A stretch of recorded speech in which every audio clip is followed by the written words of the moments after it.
name's Emily Steinfeld Mahler. I also work with materials in interesting ways, and I think, okay, so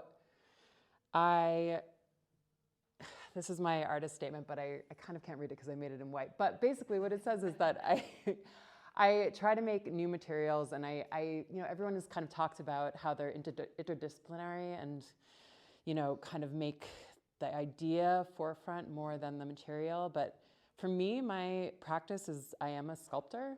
And for some reason, I really identify with that because, and I've just been thinking about this as people were talking, because I really feel like it's the way that you interact with like things in a room, and you kind of have to be there. And for me, that's sculpture. Like, it's manipulation of the world around you in some certain kind of way. And the reason why it's kind of important to me is because, like, in my practice, I have been trying to find a material that really resonates with me. And I've done a lot of metalwork, I've done a lot of ceramics, I've done painting, I've done a lot of different things. And for me, what for some reason really resonates is that two things: the possibility for an unknown outcome and making my own materials. And then that kind of can be like a bit of a misnomer, like there is nothing new under the sun.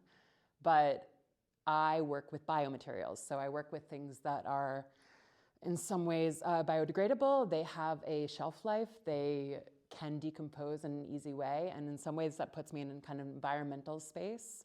But I also think of it in terms of thinking about an object and how it might end up, and how it might disappear.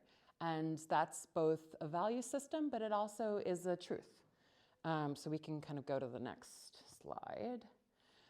So these are some materials that I have made. So they're new materials. And they are, I mix them up in my studio, and they all have particular names, and I call them they're named kind of out of accidents, eating, and industry. So they're kind of related to plastics generally. So like, we've got the bicarbonate building coral, and that comes from bicarbonate of soda. This is reversible coffee marble. This is sea lettuce cellophane, glittered rubbed mud mask pressing, wax tinged bubble wrap cast to flashing, reactive curl cast cabbage, that one changes color. Burnt sigil snack plastic, impulse sealed rigid French clay, turmeric leather, and that's about it here. Oh, and colored cotton agate agar. So these are all relation to like what is in them, but it's also poetic. So they're the same way pharmaceuticals might be named, and you're like, where did that come from? Or like plastics, or generally like inventions make things real, and naming makes things real. So like stars were not, stars were stars before they were named, but once they were given names, you can use them for navigation. So once you give something a name, you can kind of orient yourself around it. So next slide. Okay, so this is an image from New York City. And this is, the two things that I kind of work off of are like making new materials, and then also kind of looking at environments that are already around. So this, you'll see, kind of ends up looking like one of my sculptures. I call them kind of strange negotiations in my practice. So it's when you see something in the world, and it could be in nature, and it could be in a city, and it could be anywhere, and it's not just about a moment of interest, but it's a moment of interest and the idea of things talking to each other. So strange negotiations, the wire is negotiating with the graffiti, there's some sort of negotiation happening between these two objects that is of interest and kind of makes you stop. It makes you take a look at something, and that interest is of interest to me. Something unexpected. Okay, next slide. So this is one of my sculptures, and it has the material that's used. It's bowl cast charcoal plastic, green rubber, changeable pH, vegetable glass, aluminum wire, steel wire, and cotton rope. And so this is called second attempt impact resistance, because it is my second attempt at making this sculpture. There are actually two more of these. And I make these kind of hanging sculptures, and they end up being very fragile, and they end up breaking. And I like exploring this idea of it like a fragile point of coming together and imagining that it could all fall apart.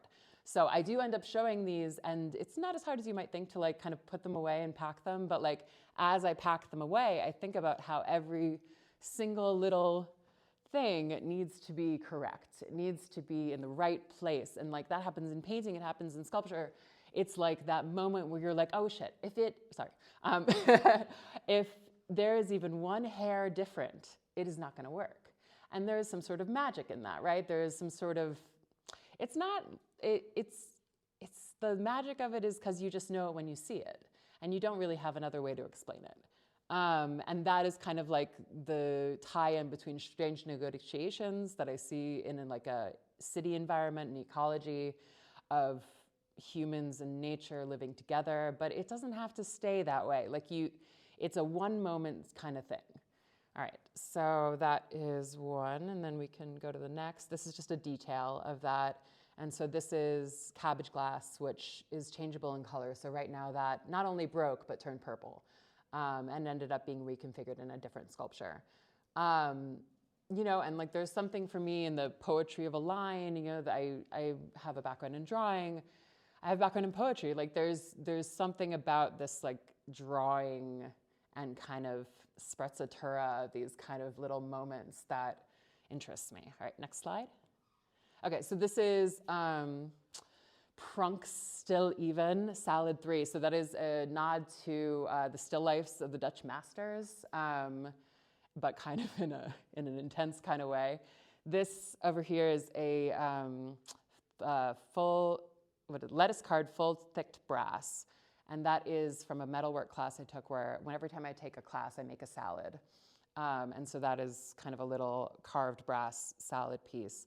And the other one is French green clay mask hard cure tempted mold.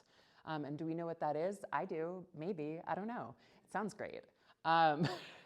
There is a certain kind of not lying, but like making upness that I really enjoy in the realm of art. Like there is something that if you speak it, it becomes true. And if you want it to be true, then it is there. And it's something that you navigate yourself around. Okay, next one. All right, this is another sculpture. This is another, I showed this summer, or I made it for a show about the sky this summer.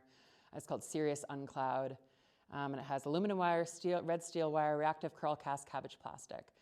Not much to say about this one. This one I like. Okay, next slide. Okay, and that is a detail of this. So again, it's like, you know, you've got to have this wire in this very particular manner. And I'm going to talk about this as I move into like the next series of sculpture that I've been doing, because I've been, so this journey of like finding out materials and finding what to do with them has been sort of, you know, a practice in my own sort of messy nature, but also being very interested in making it super clean and specific. And these are kind of these discrete sculptures that hang on their own and can be transported. And in some ways are, you know, they come from a messiness, they come from like an ease of navigating a city and an environment, but they're also very finicky. And I like that as well, but good, next slide. So this is where I'm moving into, and these are more, so in my sculpture practice, I hang things, I make little things, I discard them, I put them in a bucket, I hang things. So this came from all the other sculpture things that I was making, hanging them on itself, and then at some point, and I'll read out what it is, it's exerted cotton towel, a cultured lactic plaster, routed shell biofilm, bone cure wax relief, and beet rubber.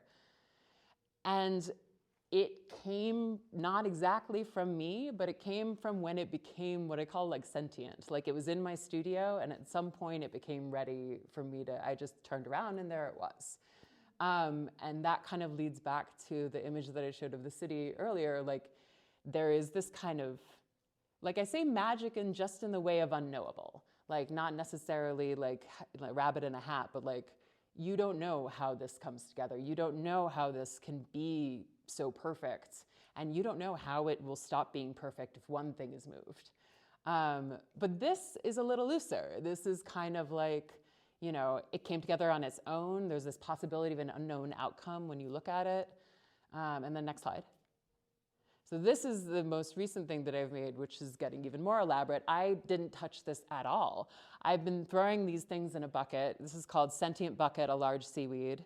It's clementine affixed cardstock, reactive curl cast cabbage plastic, bicarbonate building material, unbleached silk ribbon, turmeric rubber, neon-produced cabbage glass, metal chains, rope, and red wire. So this one, I'd been throwing everything into a large plastic bucket, and one day I went like this, and that's what it was. And I hung it, and it was done. And so now in my studio, not here as much because I don't have as much junk around, I've been working with this kind of like bucket sensibility. And what can I make when I don't actually hang things in this very particular way? Not that I don't like that, but there's a kind of a feeling of like maybe you trust that you put it in the bucket and then you take it out, and there it is. The end. Can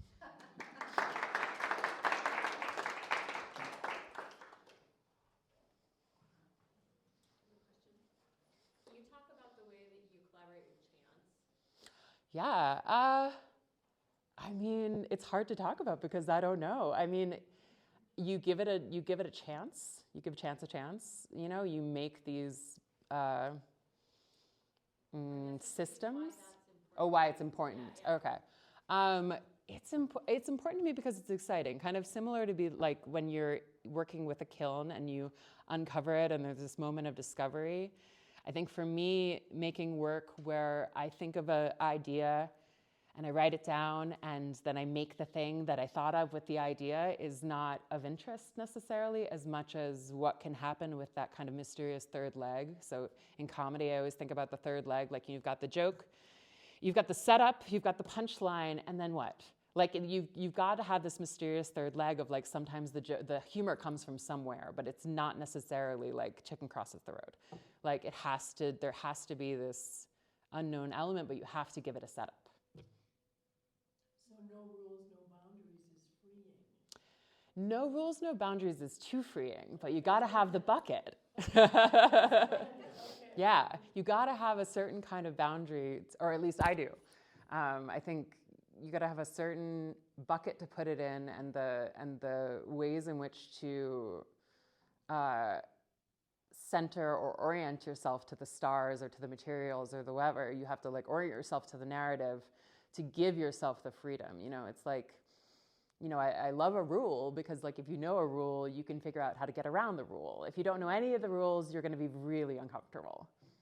So you can expand the bucket. Exactly, expand the bucket. So in these new ones, I'm expanding the bucket a little. Yeah. Can you share your origin story with biomaterials? I mean, I really like those strange negotiations. I really like looking at like trash accumulations. Plastic is something that I think about a lot, and I think kind of like America's had this wonderful fascination with, you know, like it really is this miracle product, and by all means it should be on our heirlooms of our grandmothers because it lasts forever. Like you should be like, oh, look at this beautiful plastic cup. It's never going anywhere. I'll transfer it down to my grandchildren because it is this thing that will not die. And I, without judging that exactly, I kind of wanted to be able, without making plastic myself and without really delving into that space of good or not good, I wanted to be able, you know, and it also just feels like I wanted to be able to form my own and to have that kind of like sense of like, oh, it's beautiful, it molds into things and it can be anything, and you know, that kind of like discovery of like in the 1960s, like plastics, you know, like, but have it be my own and have my studio feel good and smell good.